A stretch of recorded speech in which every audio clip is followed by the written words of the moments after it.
druženje v ciklu Izbrano s Primusom, ki ga so ustvarjali skupaj z našo Brežiško knjižnico. V moji družbi danes sta soavtorja čudovitega romana Ekorna in Ivana. To je gospod Dušan Genova, klinični psiholog, fizioterapeut in pa predsednik Društva za pomoč z umetnostjo Notisa. In pa Vanja Ostrc je lani diplomiral na primerjalni književnosti Univerze v Ljubljani, Filozofska fakulteta, zdaj pa nadaljuje magistrskih študij in ustvarja, piše različna literarna dela. Dobrodošla in hvala lepa, da ste se odvali na vabilu. Hvala za gostoljublje. Primusu in knjižnici Brežice in vsem, ki ste tukaj. Preden začnemo ta pogovor o simboliki boginje Ekorne, bi v bistvu pozdravila še posebno gostjo večera. Z nami je Irena Šafer. Irena Šafer je terapeutka naravnega zdravljenja, reikistka, regresoterapeutka in medij. Pri svojem delu s sočutjem, srčnostjo, najglobljim spoštovanjem do vsakega posameznika ter dolgoletnimi izkušnjami, intuicijo in znanjem celostno pristopa k ozaveščanju, vzpostavitvi ravnovesja, podpori pri zdravljenju in posebni rasti. Blagodejno sproščanje z energijsko podporo ob zdravilnem zvoku tibetanskih sklet je skupinska meditacija za sprostitev in poživitev. Zvoki tibetanskih sklet blagodejno vplivajo na naše telo, saj oddajajo zvok Om, ki ustvarja notranjo tišino, ravnovesje in harmonijo. Današnje druženje bomo pričeli z meditacijo ob zdravilnem zvoku tibetanskih sklet. Irena, izvolim. Hvala, Mirjana, za čudovite besede in hvala Dušanu za povabilo. In hvala vam, da ste prišli danes in da se mi boste prepustili. Pa bi vas sam nagovorila k temu, da se udobno namestite, poravnate hrbtenico, nežno zaprete oči.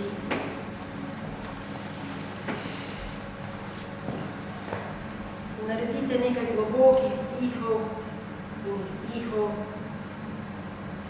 da se sprostijo vse napetosti, stres.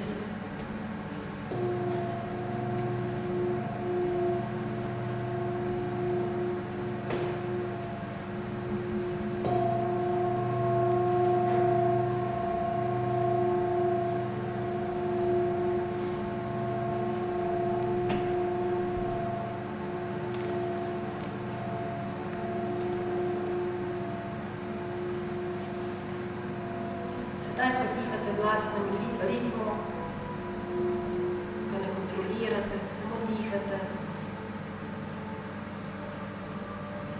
Vsakim vdihom in izdihom se bolj in bolj napolnjujete z radostjo, ljubeznijo, mirom in občutkom varnosti.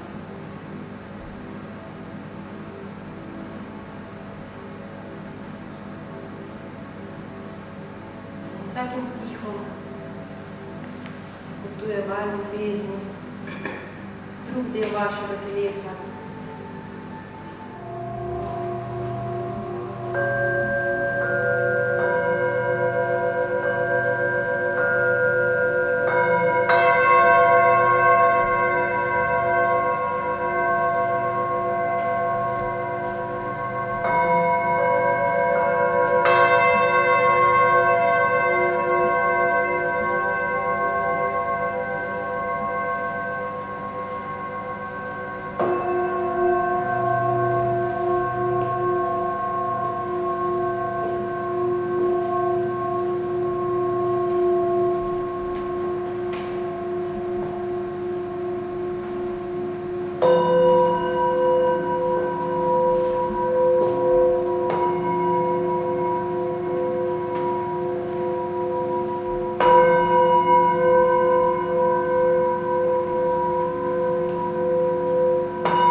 čisto počasno, sam svojim ritmom, ko želite, odprete oči.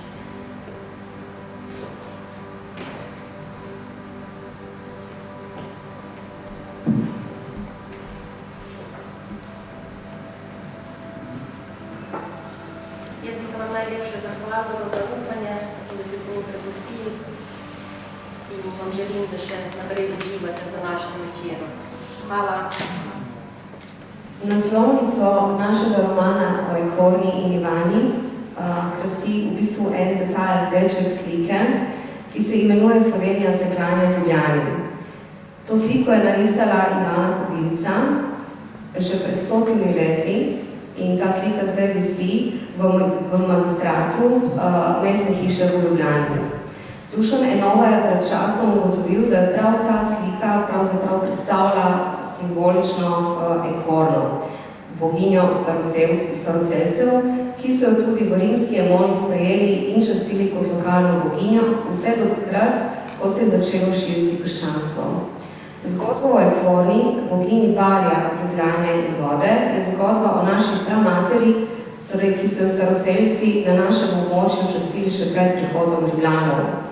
Zgodba obuja spomin na pomen, vlogo in vpliv ženskega načela v najširšem smislu. Prebuja radovednost in željo po raziskovanju in spoznavanju časa in prostora, ko je vladal raj na zemlji. Ekorna in Ivana, kot tudi vrnitev boginje in duša stare Evrope od Adriana Kezeleja, prebujajo pravzaprav idejo, vizijo in spomin na izpolnitev obljube o njeni vrnitvi na zemljo. Sporočilo romana je inkarnacija brezpogojne ljubezni in večnega upanja. Glavna junaka v romanu sta mlada Tina in Rok, ki jo združi ljubezen in nenavaden preplet usodnih dogodkov. 15-letnika nehote postaneta žrtvi magičnih sil in postopoma odkrivata skrivnostno ozadje, ki je večni boj med svetlimi in temnimi čarovniki. Knjiga je napisana v 2 delih in v prvem delu romana Rok in Tina raziskujeta, kdo je skrivnostno dekle na omenjeni sliki Ivane Kobilca, ki jo nenehno srečujeta v nenavadnih okoliščinah, in v drugem delu romana Rok in Tina spoznata, kdo je ta skrivnostna prijateljica Ivane Kobilca, ki jo spremlja na potovanju v Sarajevo in nato preko Dalmacije do bosanskega Grahova, kjer se na koncu odvije odločilna bitka med temnimi silami Črne kraljice in svetlimi silami Ekvorne. Na koncu romana Rok in Tina izvesta, da bosta postala tudi učenca na Mednarodni akademiji belih čarovnikov, ki ima sedež v Sloveniji. Zgodba v tem kontekstu v veliki meri spominja na Harryja Potterja, ampak pravzaprav ga že tudi presega. Današnji pogovor bi začela mogoče s tem, odkot pravzaprav sploh navdih nad boginjo, kako se je začela ta zgodba med tabo in boginjo. Ja, ta zgodba je od vsega začetka zelo lepa. In tisto, kar je najlepše na svetu, seveda poleg narave, je najlepši del narave, kdo drugi kot boginja in predstavnice boginje tukaj na zemlji, vse ženske. Pa pojdimo malo izven tega koncepta lepo ali ne lepo. Vsi smo lepi. In lepi smo zlasti to, če gledamo srcem.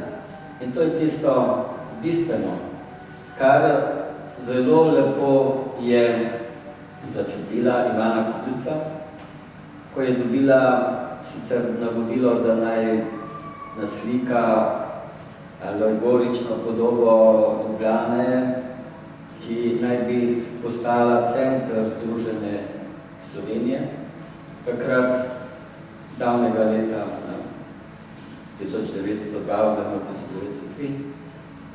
Ampak, poglejmo, ravno ta njena, tukaj se niti ne vidi najboljše, sem zato, ne, dobro, to je potem naprej. Nekako tukaj se da slutiti, njena roka, se pravi boginja, je na srcu, leva roka na srcu, desna roka sega proti ljudem. In ta gesta, to, da najprej sežemo v globino svojega bitja, v globino svoje duše, kjer domuje srce. In jaz tudi dejansko v svojem vsakodnevnem življenju v službi govorim o tej duši, ki rečem telesna duša, to je srce.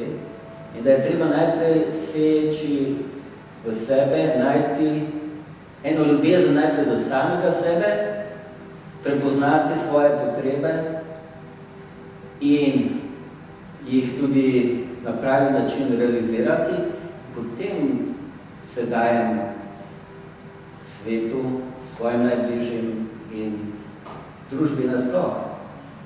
Šele ko prepoznam svoje potrebe in imam pravo ljubezen do samega sebe, potem ugotovim, da se ne razdajam, da se ne ščepavam.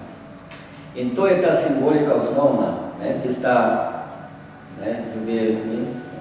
No, Vanja, ti povej še, kako si pa ti doživel? Jaz bi tebe še vprašala, če lahko prosim, ker zanima me ozadje. Ti si zelo veliko naredil za boginjo Ekorna. Lansko leto v Ljubljani si tudi dosegel, da se je postavil spomenik čast boginji. Ta spomenik je v bistvu kar velika stvar, torej v bistvu nekaj te je gnalo, da si odprl srce in si vzrl boginjo in potem se je začelo dogajati. Zanima me ozadje, kaj je tisto, kar te je spodbudilo, da si se sploh lotil pisanja romana, da si prišel s to idejo, da bi pač napisal zgodbo o Ekorni in zakaj je v bistvu sploh ta strast in želja, da približaš boginjo ljudem? Ja, kaj se je gnalo? To pa je, gotovo je dejansko ena zgodba. Ta zgodba se je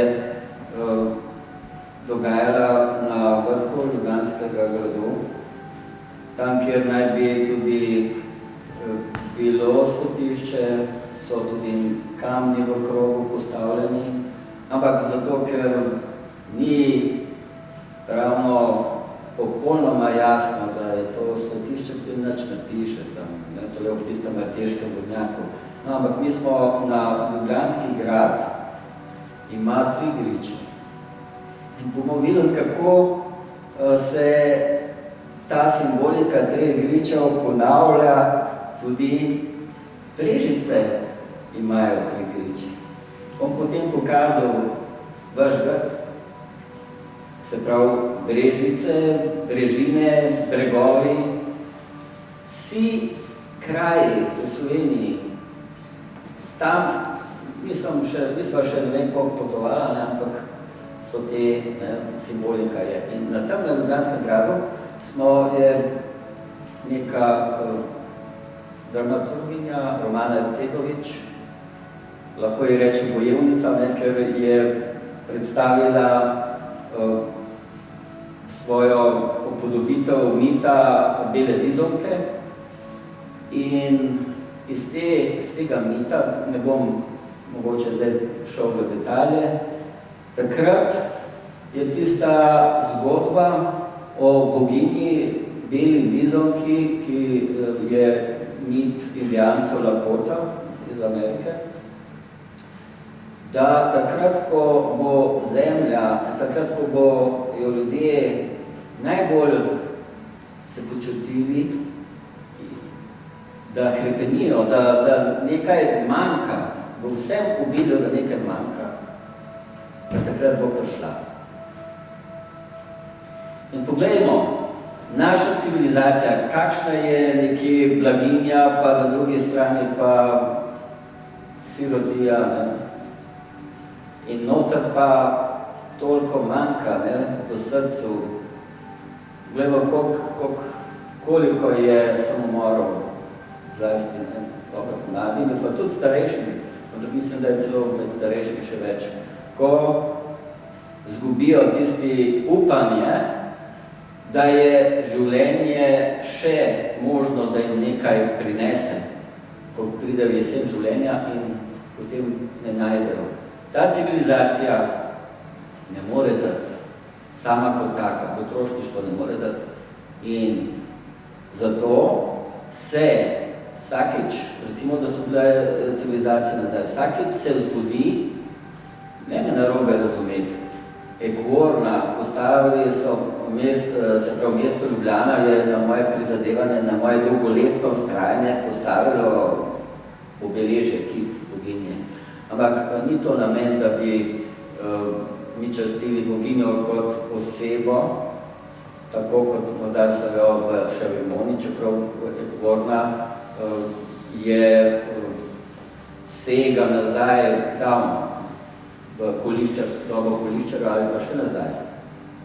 Ampak je to, se temu reče, psihološki arhetip, to je nekaj, kar je izvornega. Še preden so nastale besede mama ali pa oče, pojem mama je še nekaj najbližji temu, kar govorimo, recimo izgovarjamo, a je kvor, voda. Mama, voda, to je nekaj, kar teče. Mama, ko dojenčka na prsi da, tudi teče. Teče ljubezen.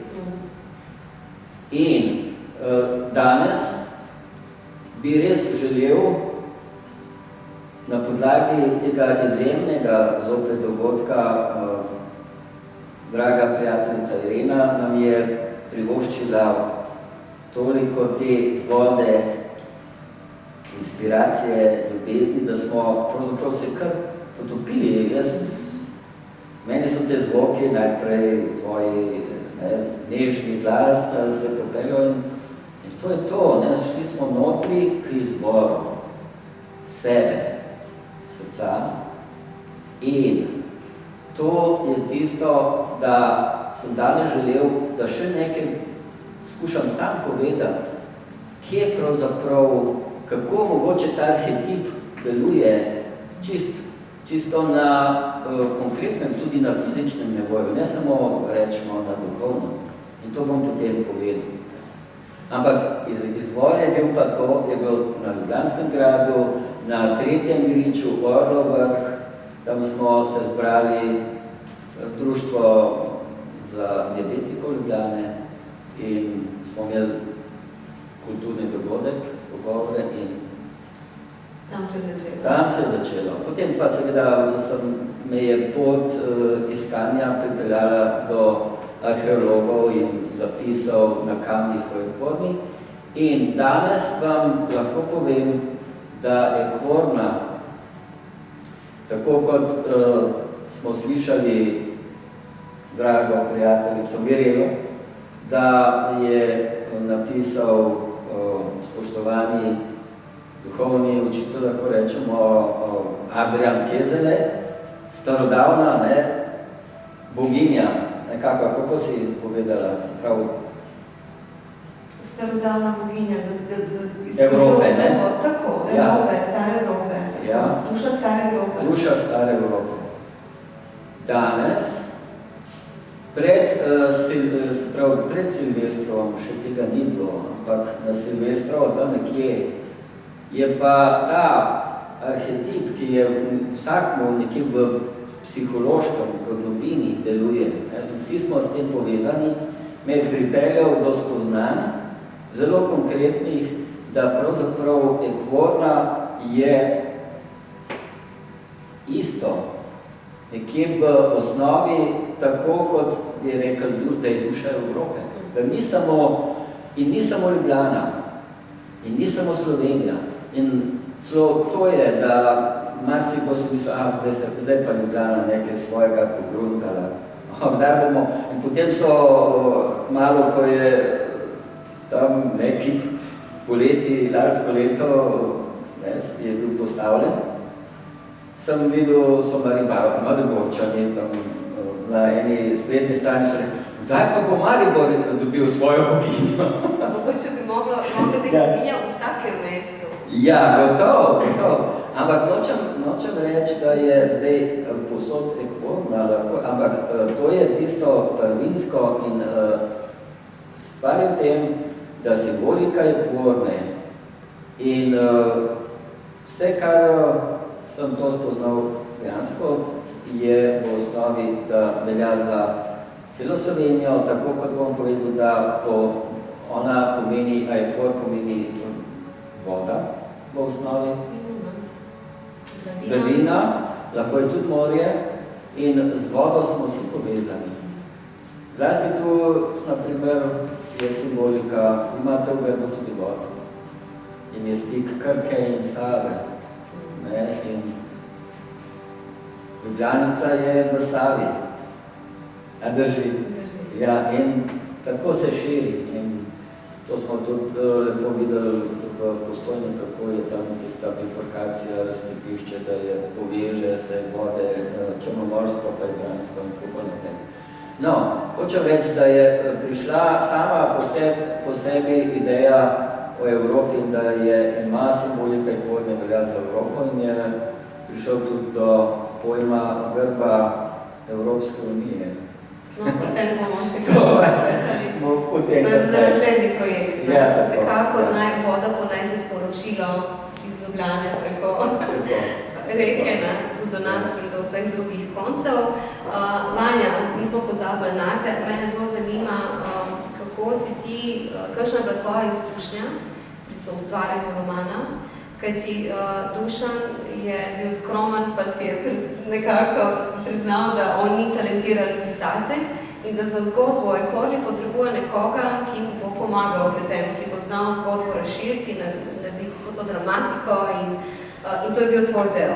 Nam lahko malo več poveš o tem, kako ste se povezala, kako je izgledalo to soustvarjanje, ker je v bistvu tudi dokaj izzivna, ker se morate tudi vi dva ujeti in da bi potem nastalo nekaj tako čudovitega, kot je roman. Preden odgovorim na tole vprašanje, priznam, da smo se v času, ko smo s Dušanom prišla v stik, nahajal sredi literarne krize.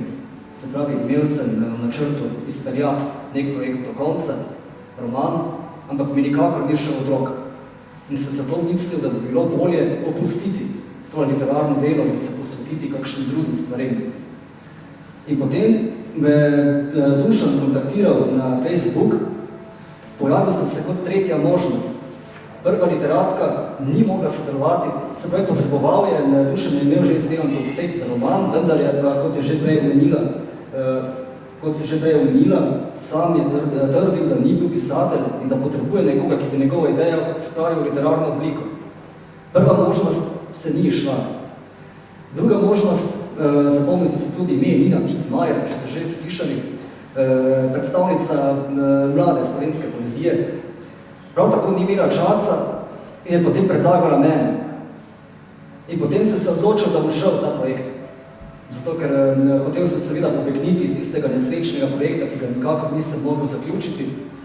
In sem se odločil, da bom pomagal nekomu, nastopal kot soavtor in to bi lahko bila pomembna spodbuda za nadaljnje ustvarjanje. In tako je postopoma nastal roman. Preko Facebooka mi je Dušan pošiljal osnutke, že tudi odlomke, tudi dialoge in jaz sem potem seveda tole moral preurediti v literarni slog, da se lahko lažje bere. In potem je šlo tole postopoma iz poglavja v poglavje. In potem si se seveda vzel, tisti čas je bil še posebej ugoden za pisanje, kajti bil sem ravno sredi absolventa. Se pravi, ni bilo predavanj, tudi izpite so zaključili, sem imel veliko časa. In sem vsak dan vzel sem si tudi vsak dan 4 ure, recimo za pisanje, da sem se lahko res dobro posvetil.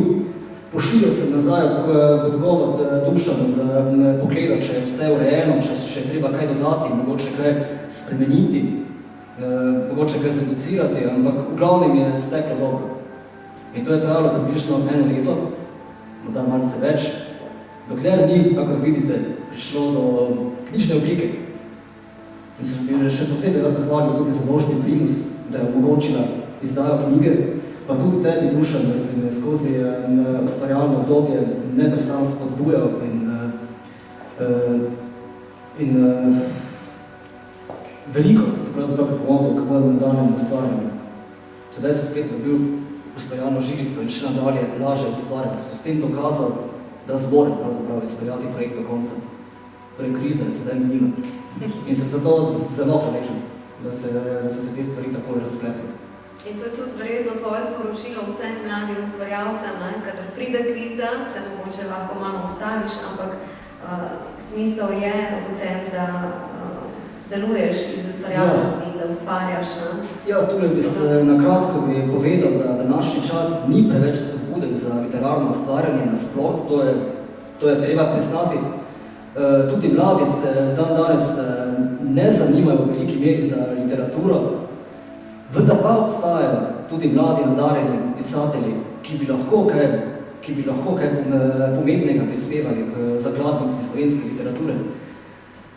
In takim nikdar ne smejo podcenjevati svoje zmožnosti. Problem je, da vsi, ki so literarno nadarjeni, podcenjujejo svoje zmožnosti in potem ne želijo ustvarjati. Jaz pa pravim drugače, pomembno je ustvarjati, pomembno se je učiti, pomembno je delati iz dneva v dan, če želiš res izmojstriti svoj stil pisanja. Ker te ideje, ki jih ima kakšen mlad, nadarjen človek, ne sme se sramovati, to pa zato, ker bodo genialne stvari nastajajo spontano, same od sebe, v toku literarnega ustvarjanja. Zato ne smejo zaveči, nihče ne sme zaveči svojega daru in tudi svoje želje. Tudi to, da ima nekdo željo po ustvarjanju, je že pravzaprav dokaz, da je nadarjen. Sicer ne bi ustvarjal, če se ne bi čutil dovolj samozavestnega. Toliko tem. Hvala, Vanja. Ustvarjalnost je pa tista, ki nas osvobaja, to je pa dejstvo, in pele svet naprej po neke lepše dimenzije. Se strinjam. Danes je tudi en tak prav poseben dan. Jaz sem seštela 22.2.2020. Dvojke, in ko to seštemo, dobimo 8 cel. Pa ne samo to, dogodek je ob 18. uri in potem, če damo še 1 plus 8 je 9, pa plus onih 8 odprej je to 17, pa smo spet na 8.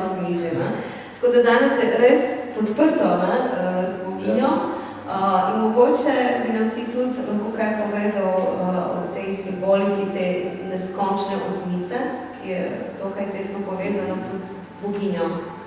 Ja, gotovo. Namreč znak neskončnosti, simbol neskončnosti je vsak ve, bežeča 8, nekako tako mogoče malo bolj znižana, ampak ta simbol sem jaz odkril na tem kipu Ekorne, ki je sedaj na Obrežju. Zdaj, gotovo bom jaz moral zelo videl na tak način, da se boste predstavljali. Namreč ta kip Ekorne, ta mladenka, to je pravzaprav je bil zelo spoštovani kipar Frančišek Smertu, ki je ta kip ustvaril že daljnega leta 57. In Evo, tu. ja.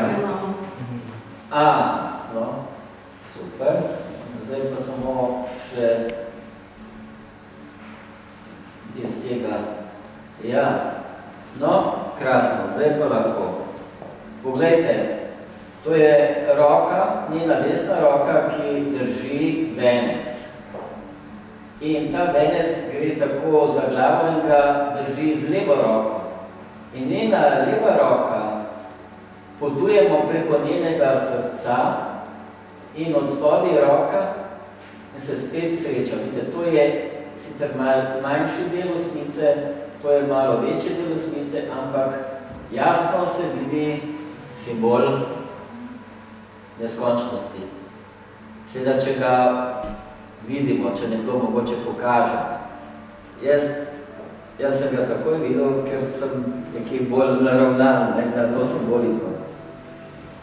Ja, ta simbol neskončnosti je bilo pa zame, moram priznati, tudi presenečenje, ker sem šele na internetu zvedel, da je to simbol tudi neskončne ljubezni. Neskončna ljubezen je pa spet, sem prej govoril, da jo pa lahko najdemo samo v svojem srcu in jo potem na neskončni način delimo navzven in se nam spet vrača. Tako kot je tudi ta slika Ekvorne na naslovnici, ko ona drži na srcu in te se bi lahko zopet kot eno pentlo se predstavlja, da se povrača in dol in spet kone. Se pravi, ta neskončni trak Mobiusov, ali kako ne se pravi, ta zavoj. In ja, ta simbolika se povezuje tudi z simboliko vode in voda, umirjena voda. Si predstavljate nekaj, kar nas kultivira, da lahko začutimo nekaj pozitivnega v sebi. Da kultiviramo kaj? Nekaj, kar je hrumeče, besneče in to je, pogledamo, vsak je moral nekaj narediti s sabo, je bil včasih vse jezan in napačna. Ampak če je to samo v tem svetu živimo, kjer samo prevladujejo čustva, ki so nebrzdana in ne samo čustva, tudi prepričanja, da ne samo koliko je sovraštva, koliko je po svetu vsega tega, nekako kar hrepeni nekaj v nas po tem, da bi se kultiviralo, da se bi umirilo in šele takrat, ko kultiviramo to v sebi, lahko dojamemo, kaj to pomeni sodelovati s drugim človekom na pravi osnovi. In to je tisto, kar sem jaz prepoznal v teh zapisih na kamnih, da so arheologi za Ekvorno so napisali, da ona je bila za vse. Vsi so jo imeli radi, in mladi, in stari, in revni, in bogati, vejmoni namreč. Ker zapisal nazaj, niti ne vemo, kako je bilo tisto prvo ime Ekvorne. Ampak jaz nekje globoko v sebi verjamem, da je bilo ime mama. Nekako tako je blizu, tako je blizu. Nekako je, jaz sem razmišljal in sem začutil, da celo takrat v tisti daljni Emoni in Vrhnika na Alportu, vsi so jo tako imeli radi in v tistem njenem svetišču so se vsi počutili enakega. In fizično smo enaki, ko plavamo na gladini vode. Ali si velik, ali si velikan, ali si, ne vem, pritlikavec, ali si bogat, ali reven. Na vodni gladini, ko plavaš, vsi smo si na istem. In ta simbolika enakosti, a Ekvor pomeni vodna gladina, ampak Ekvor, ekvi, vse to se sliši ekvivalentno, enako vredno in vse to ima en isti koren zame, en isti pomen. In to je to, da nas nagovarja. To nas nagovarja iz daljne preteklosti, vedno je nagovarjalo in v različnih oblikah. Naprimer, nagovarja v imenu, naprimer, gremo na hrib nad Barjem, je Kurešček, tam nas nagovarja ta arhetip, ki se imenuje Marija. To smo, spoštujemo Marija, boginja, nekaj, ampak za mene je to nekaj tisto, kar je bistvo, je v srcu. In tem se vsi lahko srečamo. Ne morajo vsi verjeti v Marijo ali pa Boga, ampak v tem, da je pa v srcu lahko mir, se pa lahko vsi strinjamo. In to je to sporočilo, da ni religiozno obarvana in Ekvorna ni religiozno obarvana. In zaradi tega je tudi to sporočilo prineslo nove, to, kar sem govoril, ideje za grb Evropske unije, zato ker Evropska unija nima grba, nima zaščite, ni zaščitena to evropska kultura. Vse ima lepo zastavo, ampak grb je to, no. Mogoče, če bo vezan grb Evrope z boginjo, mogoče se pa potem tudi spremeni kaj na boljše. Ja, se postavlja srce tisti, ki imajo niti v rokah. Sem prepričan o to in vedno se začne z malim in počasi. Da je prišlo do tega kipa, to je trajalo skoraj 10 let. In tudi ta ideja bo med narodom, ko bom na tem YouTube je že nekaj od tega, ne bo hitrih premikov. Meni se zdi bistveno in to bi pa to sem si zelo želel zato, ker se je tudi danes nekaj zgodilo, nič posebnega, ampak se je zgodilo nekaj podobnega, tako kot je Irina nam podarila sebe in svojo meditacijo zvočno. Je bila tudi ena oseba, ne bom govoril, je bil to moška, je bila to ženska, nekako niti ne morem, jaz smem, ker je to ta oseba pacient ali pacientka. Ampak to, kar se je zgodilo, kar je meni podarila tudi in sebi podarila, to sem izrecno jaz doživel, da je to se temu reče, sporočilo kot sinhronicitete, ki jo nujno moram povedati, ker drugače bo nekaj šlo mimo, bo steklo. In to bom tudi povedal, zaradi tega, ker in zato, da vam to lahko obrazložim, kaj se je zgodilo, da je ta oseba pravzaprav fizično zaznala ta arhetip. Fizično, se pravi to, da čutiš v sebi to arhetip ljubezni in ga fizično čutiš v področju srca in da je ta oseba pravzaprav po srčnem infarktu. To vam moram povedati. Meni največ prihaja po srčnem infarktu, največ je moški, pa so tudi ženske. In oni morajo na nek način, ne fizično odpreti srce, ampak marsikaj prepoznati, kar prej niso. In tudi ta oseba je prepoznala fizični občutek, ki mu pa marsikdo ne, tako hitro, ampak danes, in ne samo danes, leto ali dve, prej nisem vedel, obstaja tudi fizični substrakt, fizična kemija tega občutka in to je hormon oksitocin. In poglejte, bom seveda se vrnil na to, da vam bom pokazal, kako lahko deluje ta arhetip dejansko preko elektromagnetnih ovajev, valov, ki jih ima srce vdaja in tudi zemlja. Ampak, če sem že pri oksitocinu, naj povem, da oksitocin je narava dala, da lahko obstajamo kot družba. In osnovna celica družbe je kaj? Ne vem, ampak če rečemo kot osebe, kako pravijo, osnovna celica družbe je ženska. Ampak ne, več oseb.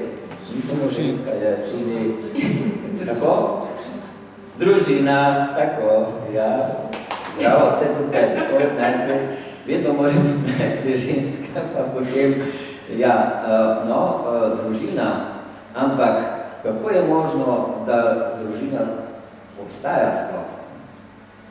Ena razlaga, ki sem jo prej davno nazaj, jaz vedno nisem to, hormon oksitocin ima to sposobnost, da na dolgi rok nam drži tisto željo po druženju, po čustveni navezavi.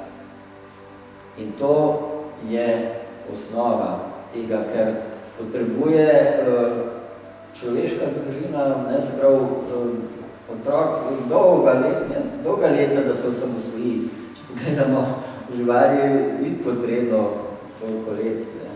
Ja, ampak dejansko je znanstveno že dokazano, da v bistvu je ena primarnih potreb vsakega človeka ravno ta potreba po čustveni varnosti. Ja. Torej, mi v bistvu mogoče kot družba smo tudi majčkeno zastranali, ker živimo tako v zelo teh nekih instalnih, površnih stikih, odnosih in je zaradi tega tudi mogoče prepenenje po kultivaciji nečesa, ker bi občutili na drugačen način in v bistvu prepoznali to ljubezen v sebi in jo lahko potem delili z drugimi, da se povežemo v pogovoru, kot v družini, kot celici, s prijatelji, s komorkoli smo v odnosu. Tako da v bistvu pravi čas se to vse pogovarjamo in pravi čas, tudi če mogoče 10 let bilo potrebno, da se ta kip postavil, zdaj je tam, v mogoče ključnem trenutku, da nenehno spominja in v bistvu vabi tudi mlade zaljubljence ali tudi starejše zaljubljence, da pridejo v njeno varno zavetje in mogoče navežejo neko tako posebno vez. Jaz bi, Vanja, mogoče sam še tebe vprašala, kakšna izkušnja je bila zate pisanje romana o tako pomembni tematiki, ali so se tudi tebi srce odpiralo, si zaznala neke spremembe z energijske ravni, ali ti je roman zgolj bil izziv z te strani, da si ustvaril nekaj takega, mogoče kot žanr, ker recimo lahko ga uvrstimo v mladinsko leposlovje ali pa tudi leposlovje za odrasle, lahko domišljijski, lahko v več kategorij uvrstimo tale roman. Torej, kaj je tebi bil največji izziv in največje učenje v bistvu v tem procesu soustvarjanja romana? Ja, torej, bom šel kar po vrsti. Namreč, zdaj, če se navežem na sam proces ustvarjanja. Vsekakor se pisanje literarnega dela razlikuje od samostojnega ustvarjanja in pa od ustvarjanja v duetu. Kajti ustvarjanje v duetu mora biti prilagojeno in vzajemno. Pripada različnim generacijam. Se pravi Dušan, starejši, prosti Dušan, jaz sem mlajši. Ampak tukaj se skriva tudi določena prednost. Namreč roman med drugim govori tudi o najstnikoma, Roku in Tini, ki se zaljubita in se začneta družiti, ampak to sedaj ni bistveno. Dogaja se v sedanjosti, vsa liha poglavja, če se prav zapomnil, se dogaja v sedanjosti, v sodobnem času. Medtem, ko se vsa soda poglavja odvijajo leta 1902, ob Ivani Kobilci. Velika prednost je, kadar se mlad pisatelj loteva nasploh okolja mladih. Jaz sem skušal oponašati tudi dialekt, ki ga govorijo mladi, čeprav sem Mariborčan, vendar v Ljubljani že nekaj časa študiral in sem to nekako tudi ujel. Ali pa sem si prizadeval temu, da bi ujel, ko ste sami presodili, ko boste knjigo vzeli v roke. Namreč pomembno je, da se mladi izražajo čim bolj realno, kakor jih slišiš na avtobusu ali na ulici ali kjerkoli v mestu. To sem skušal posneti v tej knjigi. To je bil pravzaprav tudi neke vrste pomemben doprinos romanu. Res je, da sam ne poznam zelo dobro Ljubljane, vmes sem ga tudi kiksnil, ne pa kdaj, ko sem opisoval kakšen predel Ljubljane. Seveda je potem Dušan kot Ljubljančan je postavil stvari na svoje mesto, tako da je zdaj v redu. Kaj je kiksniti, kaj je napaka, to smo v enem drugem srečanju pred kratkim zelo, kako? Ljutomer.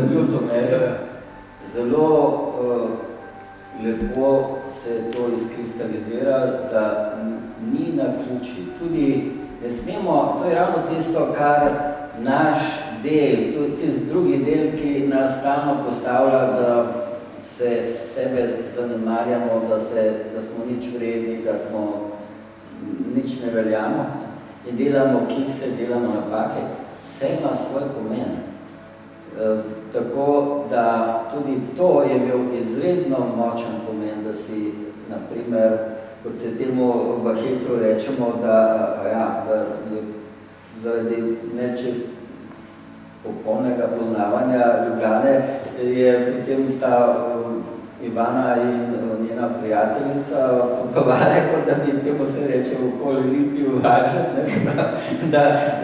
ampak ob tem je potem ravno Vanja dobil ideje za en lik, ki je krona tistega temnega stvarstva, temne magije, ki je kontrapunkt, se pravi nasprotnik vsega in brez tega ne bi bil roman tak, kot je, se pravi, ker moramo vedeti, da vedno so temne in svetle stvari, tudi v nas, naše osebnosti so, tako kot recimo Jung opisuje to in moramo imeti prizanesljivost do sebe.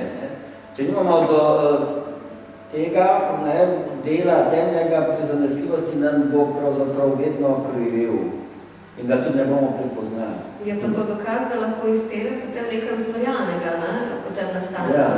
Torej tudi ta pot okoli Ljubljane, okoli hlač v žep, je bilo potrebno, da se pač rodil ta lik. Izvoj, Vanja. Če dovolite, bi rad izpostavil še dve stvari, namreč zgodba se odvija tudi o Ivani Kobilci, najbolj znani slovenski slikarki, in pa zgodba se odvija o Sarajevu. Sedaj, glede Ivane Kobilce je znano, da ni veliko znanega o njenem biografskem življenju, se pravi o njenih karakternih značilnosti. Tu se predvsem moral pustiti prosto pot svoj domišljiji, vendar pa mi je pri tem zelo pomagala ena fotografija Ivane Kobilce, ki je bila pravzaprav ne služila kot ideja za prikaz Ivane Kobilce. Namreč videl sem, kako je v tisti sliki fotografiji pravzaprav bila sredi ustvarjanja s cigareto v ustih. In sem si mislil, kakšen človek bi bil videti nasploh tudi po življenjskem pojemanju s cigareto v ustih v ustvarjanju. Vsekakor samozavesten. Ivana Kobilca je morala biti samozavestna. Zelo pogumno je bilo v tistem času od ženske, da se je postavila pravzaprav enakovredno moškim ustvarjalcem. Morala je tudi prikrivati svoje žensko ime. Vsekakor je morala biti pogumna, stabilna ženska, drzna, predvsem to. Na trenutke je tudi nevrotična, kakor je večina ustvarjalnih genijev. Prva verzija romana je malce Ivana Kobilca predstavljena preveč divje. Malo smo potem tudi umilili, Dušan je tudi hodil k sorodnikom poizvedovati, kar je zelo pomembno, ampak se sedaj tole vladila. In sedaj je Ivana Kobilca obdržala nekaj svoje prejšnje lastnosti, ampak kljub temu se vse odločil za tako sliko, kajti glede na to, kaj vse je dosegla Ivana Kobilca v svojem življenju, je morala biti vsekako drzna ženska, se pravi ženska, ki je izstopala v večini. Še to na kratko Sarajevo. Zgodba se odvija v Sarajevu. Problem je v tem, da nikoli življenju nisem bil v tem mestu in tudi bližnji prihodnosti tudi ne nameravam iskati tega mesta. Ampak Sarajevčanka je pa povedala, da je vzdušje zelo dobro, da se priča. To vzdušje. Zelo je moram reči, kot bi bil tam. To mi zelo godi, ampak kar se vzdušja tiče, sam ne poznam dovolj dobro stavbo, seveda, ker še nisem bil tam, ampak hotel sem pa zajeti vzdušje, gledal sem fotografijo Sarajeva in stavbe, kjer bi se domnevno zbiral slikarski krožek in pa Ivano Kobilco na čelu. In sem si gledal sem sliko in sem si hotel predstavljati, kako bi tole vzdušje prenesel na literarno delo. In sem premislil, vzel sem si nekaj minut časa in preprosto začel opisovati, kakšno vzdušje bi bilo videti v mestu, v Sarajevu, na začetku 20. stoletja. In to sem skušal kar najbolj realistično in autentično tudi predstaviti. Sedaj upam, da mi je to tudi uspelo. Zelo sem vesel zaradi tega, ampak moral sem se pa seveda krepko potruditi. Moral sem tudi prebrati določeno literaturo, kajti treba se izobraziti, ne moram kar pisati o stvareh, ki jih sploh ne poznam. Treba se vse v osnovi izobraziti. Sem pa skušal narediti detalje del Sarajeva čim prepričljivejši. In za nagrado te delamo Sarajevo. Da si tako dobro napravil svoje delo. Zastonil. Bilo dobro. Se bomo zgodila. Dobro, to so debate za pol konca. Pol dogodka. Ampak super. Hvala lepa, Vanja. Zdaj pa smo v bistvu že kar proti koncu. Jaz vem, da ti imaš še ogromno stvari za povedati in te lepo prosim, na kratko da zaključiš tisti del, ki si ga rad želel deliti danes z nami. No, bistveno sem povedal, da je tista oseba je na podlagi ne ravno meditacije, ampak tukaj je terapevtsko dihanje, ki je umirjeno, upočasnjeno, naprimer se začne pri 10 dihov na minuto in ob tem ima možnost tudi, da povzemam fiziološke funkcije, naprimer ritem srčni ritem in se je ob tem, ko je oseba najprej se umirila, tako kot smo mi poslušali zvoke zvočnih sklec, oseba je umirila, se predstavljala nekje naravo, potem se je predstavljala, da to lahko povem. Oseba je bila starejša, ampak bistveno je bila predstava vnukinje. In to, ko je tista ljubezen, ki jo začutiš, ko se dejansko dogaja, ko te objame otrok, to se dogaja lahko tudi, ko si predstavljamo to. In tisti občutek ljubezni je tukaj konkretno in to, kar sem prej povedal, da je to občutek, ki je oksitocin, hormon, ki se izloča sicer iz centra možganov, ampak tudi srce začne, lahko ima sposobnost take hormonalne funkcije. In bistveno za moje bolnike je pa to, da ravno ta hormon, to so raziskave pokazale, da tam, kjer je problem, da se srčno ožilje se maši počasi, zaradi enega vnetja, kjer telo počasi nalaga, to se reče ateroskleroza, tiste vsebine in potem nekega dne je preveč zamašeno in potem pride do infarkta. No, oksitocin je tudi dejavnik, faktor, ki zmanjšuje to. No, ampak v parih besedah danes, kar nisem še pokazal na teh srečanjih, je pa to, da kako ta deluje, kako arhetip ekvorne deluje v prostoru. Jaz sem rekel, da ni važno ime, ni važno v prostoru toliko, kateri jezik se govori. Pa so bili v tem prostoru, naprimer tukaj, gotovo so bili različni narodi, v ljubljanski okolici so bili različni narodi, ampak v srcu so vedno isti jezik govorili in to je jezik arhetipa ljubezni. In ravno to je, srce je tukaj izredno pomembno. Srce oddaja približno na 2 metra auro, kot se temu reče, ampak konkretno fizično auro, elektromagnetno ovoj in podoben kot Zemlja tudi oddaja elektromagnetni ovoj. In pomembno je to, da mi smo v kontaktu, ko smo v bližini, smo v kontaktu tudi s tem elektromagnetnim ovojem in informacije se prevajajo tudi preko tega elektromagnetnega ovoja, ki pa je močnejši in sega dlje, ko smo v ljubezni in podobnih pozitivnih čustvih. Ko smo pa v negativnih čustvih, tako kot ta slika pokaže, se to skrči. In poglejte, ta interakcija se dogaja na nivoju nezavednem. To je nekaj, kar daje občutek, ko pridemo v bližino nekoga, ki ga nismo videli še nikoli. In z nekom se dobro počutimo, z drugim pa ne. Vsak je imel to že, to izkušnjo. Seveda, veliko poteka preko neverbalne komunikacije, obraz, mimika obraza, ampak zdaj vemo, da tudi preko tega medija.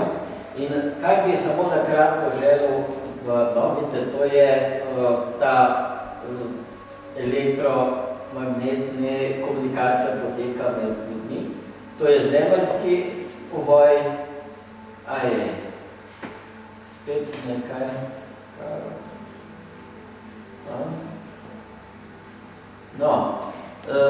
kakorkoli, tam ste videli ene grafe, za sekundo se je pokazal. To sem hotel povedati, da so iz satelitov in tudi posebni senzori na zemeljski obli merijo to jakost tega elektromagnetnega delovanja Zemlje.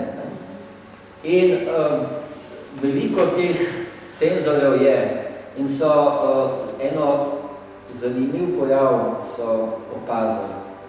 Vsi poznamo, kaj je bilo tisto traumatično dogodek za New York, ko sta padla dvojčka. To v tistem času, tik potem, so senzori zaznali veliko večjo dejavnost tega elektromagnetnega oboja Zemlje in to so potem ugotovili, da toliko in toliko teh dejavnosti, čustvena dejavnost, ta presenečenje in tragika in vse to, kar so ljudje, in smo vsi nekje smo bili šokirani. In vse to je prispevalo, se je sumiralo, vklopil v ta elektromagnetni oboj Zemlje. Se pravi, obstaja ena interakcija tudi na tem fizičnem, čisto fizičnem nivoju elektromagnetnem. In tako je to sporočilo danes, da ta nezavedno, se pravi kolektivno nezavedno, definitivno se odvija tudi na nivoju komunikacije nas preko srca, elektromagnetne dejavnosti srca in se nekako kodira tudi preko elektromagnetnega oboja Zemlje. Če nismo z nekom v stiku, če smo v ljubezni, potem se ta ljubezna v bistvu prek energetsko prenaša v bistvu na svet. Skupaj prispevamo v bistvu k temu, da se tudi te kolektivne vzorci mogoče spremenijo in potem postanemo ena sama ljubezen cel svet. Vse so, naprimer, tudi to je znano, da so v nekem kraju, v nekem mestu so se zbrali en določen čas meditanti, mislim, da je bilo Mahariši, to je transcendentalna meditacija, in so meditirali res v istem času in da se je to res koncentrirano, par tažen ljudi, pa nekaj tisoč ljudi je meditirali in ko so to ponavljali, so neodvisno, niso vedeli, ampak ko so ugotavljali, da se je stopna kriminala se zmanjšala. To je svojen članek. Hvala lepa, se zato pa tudi se dobivamo in meditiramo in zdravimo planeti in širimo ljubezen in še naprej bomo to počeli. Tako je. Vanja, mogoče za konec bi povedal še kaj? Obljubim, da bom zelo kratek, ampak bi rad predstavil, kako sem jaz dojel bistvo ekvorne. Namreč osebe pripadajo različnim časovnim obdobjem, sedanjosti in preteklosti, vendar se v nekem trenutku te osebe srečajo. Kako je to mogoče, v čem obstaja povezava? Namreč v tem, da je ekvorna, nasploh ljubezen, je pravzaprav vseobsegajoča. Ne podreja se nikakršnim zakonitostim, niti časovnim, niti fizikalnim, niti kakršnikoli drugim. Temveč, kot sem že omenil, je vseobsegajoča, druži vse ljudi na svetu, ne glede na to, kakšni veri pripadajo, kakšnemu času celo. Se pravi, ekvorna je vseobsegajoča in stalna. To je pravzaprav sporočilo tega romana, kakor se ga doživel jaz. To je dobro, to se mora podariti. No, in s tem sporočilom o eni konstantni, stalni, prisotni, vseobsegajoči, brezpogojni, sočutni in najvišji obliki ljubezni zaključujemo tale večer. Hvala lepa vama najprej in hvala tudi Irena, hvala vam Želim vam prijeten večer še naprej in vas vabim po gostitvi. Hvala lepa.